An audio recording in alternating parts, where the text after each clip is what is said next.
Samimiyet körgül bo'lmaydigan, tutqul bo'lmaydigan abstrakt bir uqum. Uni bayqash va belgilash uchun samimiyatning ta'siri va natijasida maydonga keladigan konkret omillarga muhtoj bo'lamiz. Bo'libmi bugünkidek samimiyatsizlik jamiyatni qoplab ketgan zamonlarda texmi shundoq. Agar samimiyatni bir formula shaklida tushuntirmoqchi bo'lsak, qanday qila olishimiz mumkin? Masalan, va'dasida turish, yolg'on so'zlamaslik, xiyonat qilmaslik, bularning yig'indisi samimiyat. Yoki namoz o'qish, yaxshi so'z qilish, savdoda adil bo'lish, bularning yig'indisi samimiyat. Demak, samimiyatimizni tarozida o'lchigili bo'lmagan bilan bizning kishilik munosabatlarimizda, ilm setimlarda, qisqacha qilib aytganda bizning hayotimizda aks ettira olamiz. Biz boshqalarning iymoniga, qalbiga hukm qila olmaymiz. Ularning o'y-fikrlarini bilolmaymiz.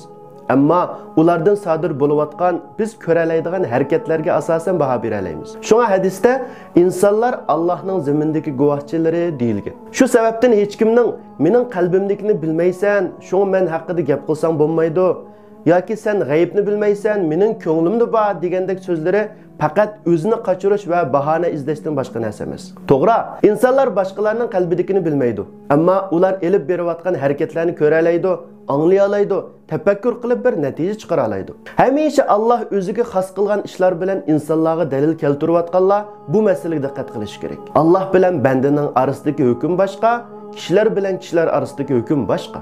Allah bilan bo'lgan munosabatlarda yolg'on samimiyat ko'rsatilmaysiz. Chunki Alloh qalblardagi sirlarni bilib turdi. Ammo insonlar orasida samimiyatni ifodalaydigan harakat, amal kerak. Qalbimda bor deb qo'yib, amaliy harakatda ifodalamaslik samimiyatsizlikning birinchi ifodasi. Og'izdagi so'z bilan qilayotgan ishining birdek bo'lmasligi samimiyatsizlikning ikkinchi ifodasi. Va'dasida turmaslik, yolg'on so'zlash, shaxsiyatchilik samimiyatsizlikning eng yorqin ifodalari hisoblandi. Undaqda qanday qilamiz? Albatta boshqalar bizga baho berishdan burun o'zimizga o'zimiz baho berib boqamiz. Tekshirib boqamiz.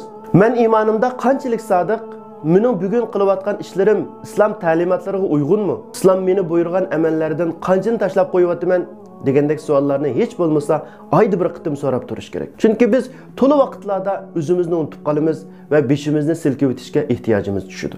Samimiyat garchi qalb harakati bo'lsa-mu, biz uni tashqi dunyoga ko'rsatishimiz, atrofimizdagi kishilarga ta'sir ko'rsatish orqali islomning tarqalishi va kuchlanishiga hassa qo'shishimiz kerak.